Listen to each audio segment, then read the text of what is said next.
Nous allons dans cette partie du cours nous arrêter sur les styles CSS. C'est un chapitre très important. L'utilisation des CSS est la méthode principale que nous utiliserons pour mettre en page et modifier l'interface graphique d'un document HTML et d'un site web.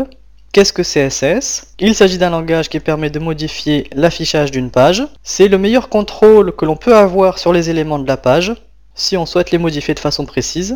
J'ai ici ouvert un site internet www.csszerzengarden.com. Il s'agit d'un site de référence qui a permis à de nombreux webmasters de découvrir les possibilités qu'offre l'utilisation des CSS.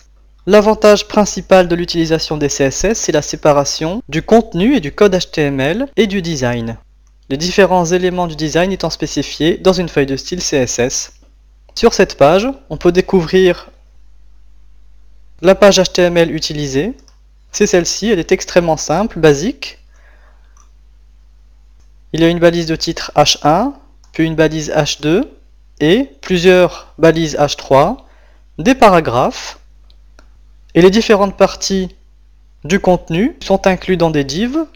On a donc une page HTML particulièrement basique, mais lorsque l'on attache une feuille de style à cette page, eh bien voilà ce que ça donne. Et de nombreux web designers, de nombreux graphistes ont envoyé leur propre page CSS afin de modifier ce document HTML. Et lorsque l'on clique sur les différents menus, on peut sélectionner un design ou une feuille de style CSS différente. Et au clic, eh bien la feuille de style va changer.